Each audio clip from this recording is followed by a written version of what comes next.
Hello everyone, this is G and I'm back with another video. So this just kind of dropped. I actually wasn't intending to make another video today, though I'm very thankful for all of the, I guess, unexpected attention from my Frost video. I really didn't think a 45-minute breakdown of a 3-minute, um, very scripted rant, let's be honest, that's what it is, would get so much attention. I think it's around 900 views now, or a little over, which for me is big. I don't often get that many views. I'm a very small channel, and I like it that way. So, thank you for all the comments, and thank you just for the attention, for being willing to spend nearly an hour listening to me, right? Of all people, I'm just a grump from New York City. I has opinion, and on occasion I sit in front of a camera for between usually about 20 to 30 minutes, and I express that opinion so that you guys are interested enough to listen to me and to subscribe and all that. Thank you.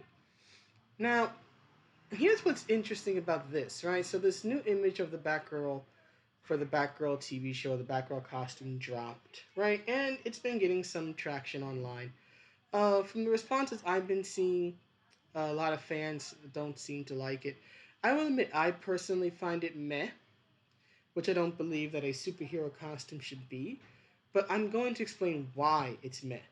Because in this case, in my opinion, right, the race lifting aside, we all know that Barbara Gordon, who I believe this young woman is supposed to be playing, is a white ginger, right? The daughter of Jim Gordon. So I'm going to assume in this one, Jim Gordon is going to be African American as well, which I don't think is the first time that's ever happened. I think in one of the movies or TV shows he was black. But as we've been witnessing for several years now, there is a ginger side going on in Hollywood in movies and TV shows where they'll take a redheaded character and they will either make the character black or they will create a character who is technically new but is more or less meant to play the same role as the original redheaded character and make them black. A good example of this is the MJ character that Zendaya plays in the Spider-Man films, right? MJ is not Mary Jane Watson, but she has the same function in Peter's story as Mary Jane. Mary Jane, I should say. Right? And I've gone over the whole race lifting and how I dislike it 1,000 times, so I'm not gonna focus on that here.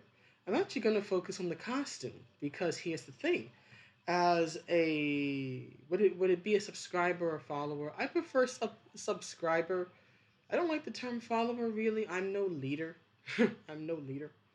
But a subscriber of mine, Lunar Archivist, helped pointed out that the design that we just saw is comics accurate. A lot of people have been pointing that out whenever people bring up a criticism of how plain, comparatively speaking, the costume looks, that it is comics accurate. He's right. I remember the Batgirl from Burnside series. I read a few issues. I was quickly turned off, and part of the reason was this costume, right? Now, as he notes here, this redesign was in 2014, and so it's been a few years now, right? It's been about, what, 8 years? So it's been a while now. It's almost a decade old. And I believe since they have brought Barbara back in the comics to a costume that is more in line with her traditional Batgirl costume. But the reason I highlight this is because this is what happens. This, in my opinion, is what happens when to me, remember, this is just one woman's opinion, and this is not an attack on the artist. I simply disagree with the design. Right? I don't think this is a bad drawing. I just don't think it's a superhero look. Right? But this is what happens when you change an iconic character design, right? And you basically make it a cosplay costume. You make it a simple budget cosplay costume. Now, and to me personally, that is what makes it very bland visually. Because it wasn't really meant to look cool. It was meant to be something that those who wanted to cosplay, who wanted to do budget cosplays, could easily emulate. You even see here for the top part, right, where the emblem is and everything, it says leather jacket, not spandex. And you see the comparison drawings next to it. You see that it's a leather jacket compared to the spandex of the regular costume. Right? And then this goes to explain how the cape unsnaps from the shoulders. You see the mask here. You see the waistline, right? Which clearly looks like, a pair of pants and not tights, right? Or not some sort of armor that would like be skin tight, right? You see it talks about the edges of the legs. You see the gloves, right? You see the boots here. This to me, and I've always been of this opinion for this costume, this is not a superhero costume, in my opinion. This is a bat themed, like activewear or outerwear, right? This is fine to wear if you want to rep Batgirl or rep Batman merch, right? When you're like jogging in the fall or something, right? There's nothing wrong with that. Or if you're doing kind of like a low budget, budget conscious type of cosplay or type of Halloween costume, that's fine. But that should never, in my opinion, that should never cross over into an actual design for a character. This never should have been any sort of official look for Batgirl or any hero. The thing is that, as I was alluding to earlier before I sort of went up on this rant, is that Comic Drake has been posting images recently over the past few days arguing that, more or less arguing, I'll leave links to it so you can decide for yourself, but more or less arguing that, the whole, women have been desexed or whatnot, argument that, say, people more on my side of the fence of the comic debate have been saying and noting and making content about for years. And so he thinks that because he shares 4 images of sexy depictions of women on like covers or whatnot that are coming out recently, like there was a Psylocke one he shared, which looked very nice. Um, there was one featuring Emma Frost. Yeah, the White Queen, who's always she's one of the few characters where they never really altered the sex appeal of her design. But I think in part it's because she was always a bad girl, right? She started out as a villainess. Yeah, she joined the X-Men over time, but she was never like a 100% heroic character. That's never been her role, right? But anyway, and he posted a picture of She-Hulk and some other woman whose name I don't remember. But what he did not address, and from what I've seen of his tweets since hasn't addressed, was the fact that one, uh, it's easy to pick out and cherry pick images on both sides. I can easily find ugly images of Captain Marvel and She Hulk and others.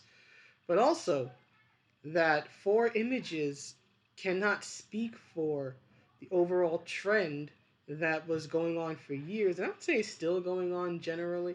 It's just that with certain characters, when they want to bring them to the big screen or a TV show, they suddenly switch them back to a more traditional look, right?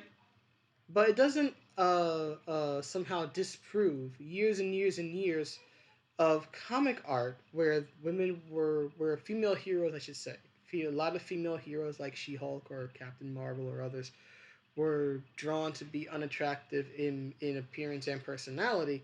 But also a side effect of that was this, right? The overall toning down of the female form, and you see it here with the comparison to the spandex and the leather jacket, how the spandex emphasizes the breast in the way it's drawn, whereas the chest area is less emphasized in the leather jacket, as we see in the small sketch here, and then we see here with Barbara being drawn in costume, right? This was a side effect of this, unasked for, mostly unwanted modesty kick when it came to female heroes that that let's say mainstream comics in general have been on for about 10 years now, if not a little bit more. And this is an example of it. It resulted in part in what I feel to be very uninspired, just visually lacking designs. Right? Again, this to me looks more like a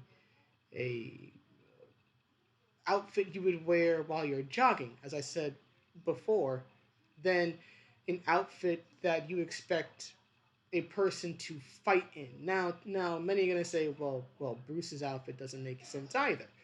Fair point. That's true. But Bruce's Batman outfit, right, still looks scary. It still looks imposing, right? It still emphasizes size and muscle. It makes him look intimidating. He looks like a superhero. He looks like the type of superhero he's supposed to be, right? He's a terror hero. He's a fear hero type, right? He fights crime by scaring the living daylights, or nightlights, I guess you could say, out of criminals, right? Batman is not designed, at least in no design that I can think of that I've seen recently over the years. He's never been drawn or designed to look like or be some sort of reflection of the regular man, right? He's never been that. He's never been the regular guy, right? His background, right, being filthy rich and then some, being from old money, again, being, the crazy intelligent, the great detective, having had all these beautiful female love interests over the years, um, uh, just being in the shape he's in, despite the fact that the dude's probably in his mid 30s or his 40s by this point. He's never been. He's never been someone that was meant to be a reflection of the regular guy. He was always the ideal. Same with Superman, right? He's never been the regular guy. He leads a more regular life, relatively speaking, than say Bruce does, in certain respects, right? Being married, having a son, having a fairly regular job as a news reporter. But in his visuals and what he represents, it was never a reflection of your regular male reader. It was always what that person could be. It was meant to be heroic, to be better than whatever was normal at that time. And now, in design, and I would say increasingly in personality, female heroines, not all of them, but a lot of them, end up looking like this, looking like regular girls in superhero themed costumes, which is perfectly fine for regular young women. I work in a college. I've been to several colleges. I've been a college student several times. There's nothing wrong with a regular real life person wearing a Batman themed jacket and going to Starbucks and buying a latte or whatever it is that they want. But the superheroine should not look like that, in my opinion. Right? A superheroine's supposed to look super. She should look imposing in some fashion. I'm not saying she has to look like She Hulk, for example. Right? But again, I don't look at this and think, ooh, this woman like could hurt me if I did something bad, or she could fight crime. It doesn't. There is just nothing visually impressive or imposing, in my opinion. And in my opinion, a good hero has to look a little bit scary. Even if they're not your Batman type who plays on fear and has a general theme and design of looking intimidating, there has to be something slightly scary about them. There has to be something that makes you go, damn, I would not want to cross that person. You should never look at them and think, I can take them. Right? So, I've never been a fan of this design for these reasons. This, in my opinion, was made because of the whole cosplay was very popular for several years, right? It's kind of died off now by sort of, I wouldn't say necessity, but because of the pandemic and the physical restrictions that have been imposed by the pandemic, right? The sort of cosplay thing, Comic Cons, conventions have really been impacted by it, right? Some have been able to go on, but a lot have shut down. Some have restarted, some haven't. But back when they were sort of operating at full force, right? You had cosplayers who were dressing like this. You had cosplayers who were dressing up as Captain Marvel. You had cosplayers who were dressing up as Miss Marvel, right? Of course, Miss Marvel's costume is this very budget knockoff version of the Captain Marvel costume, right? But they were all very simplified costumes. And if you look at several older covers of Captain Marvel comics, right, and I think even some Miss Marvel ones, you'll find covers where they're taking pictures with female fans, or where you see different types of women dressed up in that costume, right? The idea at the time was that anyone can be a hero, anyone can be uh, Captain Marvel or Miss Marvel or Batgirl, in this case, right? It was meant to be appealing to the masses, and this is what happens when you um, where you put, I would say, mass appeal and basically corporate considerations, right? Money, cash. Where you put that before creativity, you get, in my opinion, bland costumes like this that, in my opinion, just look very meh. And as I believe, I think it was Nerdy Girl Creates. Let me scroll down. Because you see my response here, I never liked the design. It looked more like Batman themed winter wear than a superhero costume. And then Nerdy says, agreed, and they draw her like she's 13 years old. Agreed.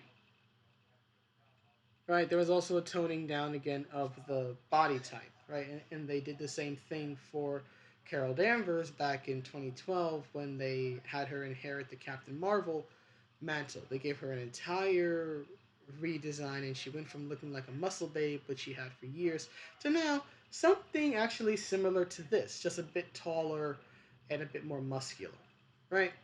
But when when you have considerations that are, I would say, not based in art, and when those considerations influence design, right? When you have a modesty kick and censorship, and what's supposed to be respectable depictions of women, right? Defeminized, desexed, right? You can end up with a design that, at least in my opinion, does not look by any means ideal or heroic, right? It looks painfully well, normal, except for perhaps the color scheme. The color scheme is probably what makes this stand out the most. And the funny thing is that even with the color scheme, I can easily just tie this back to sports. It's Laker colors. It's it's purple and gold. It's the Lakers. I would, if honestly, if it weren't for the cow and the bat symbol, I would just assume she's a Lakers super fan. But I would never think she's a superhero. But more importantly, when this is what happens when you're less than enthusiastic, in my opinion. Batgirl 2014 redesign ends up getting translated for a 2022 or 2023, whenever this thing is going to air, TV show. Yes, it is indeed comics accurate, right? I will say that probably for especially a CW show. Oh, is it CW? Oh wait, sorry, no. It says here that it's the Batgirl film coming soon to HBO Max. So I apologize. It's HBO. It's not CW. But this is what happens when a bland design makes it into the mainstream, which is what this is, right? HBO Max certainly has a larger reach when it comes to audience than a comic run from excuse me, 2014 does, right? A bland drawing becomes a bland costume, right? And this is what happens. Now, I can't complain about it on the merits of it's not comics accurate. It is. It's no longer an outfit that Babs wears in more modern comics, more recent comics, but this is the one they adapted. And while I'm not, I want to be clear because this is a very touchy subject. I am not in any way trying to shame Leslie Grace, right? Her body is her body. She's no doubt healthier than I am, right? And no one should make negative comments about her body just because her body type is not what they like or they would want to see, right? But at the same time, visuals in a visual medium, in a adaptation of a comic book, visuals matter. And this particular visual here, not just her body type, which I know is very straight, not very overtly feminine in some areas, right? I think we all know what we're talking about, right? And again, that's not to shame her; it's just to note the obvious, right? But it's not just that. It's not just the fact that she's just very straight, right? It's also the fact that, in my opinion, and this is something that I don't think really she or anyone can help. It's like you either have it or you don't. It's like there's no real presence, right, in this uh,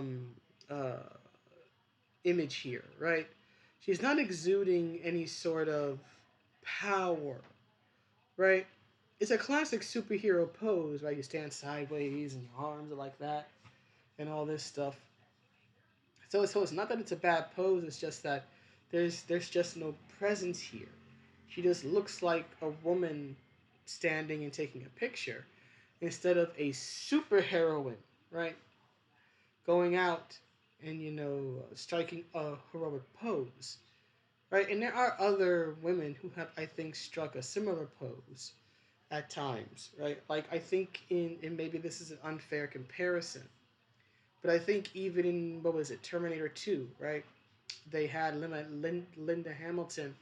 I think they shot her from like similar angles where she's kind of standing sideways. She's kind of turned like that, right? And her costume in that film was much more simplistic, which makes sense, right? It was a whole apocalyptic film, right? It wasn't really about superheroes, but Linda Hamilton as Sarah Connor, right? Her design, her look, right? She looked like she could hurt you. With or without a shotgun in hand, she looked like she could hurt you, right? They worked very hard, and Linda Hamilton worked very hard to embody the visual that was required for the role, right? It wasn't just the choice of sunglasses or shirt or pants, it was Linda herself, right? She worked out a lot, she got ripped, right? She embodied that threatening energy that, in my opinion, you need to convincingly come across as a tough person, right, on screen, especially if you are physically slight. It is a lot easier if you're a larger person, right, which is why for men, right, they just work out a lot. It's just naturally imposing if you're bigger. But I think especially for women, right, because a lot of women in the media are going to be significantly smaller than their male counterparts, you need to find other ways to exude that energy, that I could break your hand if you touch me type of energy, right? Another actress who was good at this, who's known for her action roles, is what's her face? Oh, her name escapes me. The woman who plays Bo Bo Katan in live action. Katie Katie something. Her last name is escaping me right now. Right, but her or Rosario Dawson in some of her action roles. Right, even as Ahsoka, I didn't like the headpiece, but it was accurate to how Ahsoka would look at the time, and Rosario Dawson exuded that energy of like, yeah, I could hurt you if I want to, right? and many others. It's just that it's that type of energy is just very, it's just not present in this particular image here. It looks more, and again, I'm not trying to shame Miss Leslie Grace here. I don't think it's her fault, but this looks more like a cosplayer, honestly, a cosplayer doing some cosplay shots that they want to share on the gram or on Twitter or whatever. Then it really does like something you would see on HBO Max. And again, this is perfectly fine for a cosplayer, for your regular average person. But this is not fine for the actual superheroine that, regardless of what race, she is supposed to be. Right? So this is what happens when a cosplay design hits the, I guess, semi big time, medium time. I don't know, but for reasons stated and many more, I was never a big fan of this costume, and now we know what it looks like in live action. Not all that different, which, in my opinion, is the problem. And also, one more thing before I go, I want to emphasize. I understand that comic costumes can be very difficult to adapt to TV shows and the movies, right? They usually have to alter some elements or they have to change some elements. I get that. I understand that. I understand that most costumes will not be 100% accurate. I get that. For example, Captain America's costume doesn't look like, spandex, right? It looks more like America themed armor. But I would prefer a Batman themed armored look for Batgirl than I would a winter wear cosplay look. That's all I'm saying. And that's pretty much it. I hope you enjoy the vid, and I will see you all in the next one. Have a good day and night wherever you are. Bye.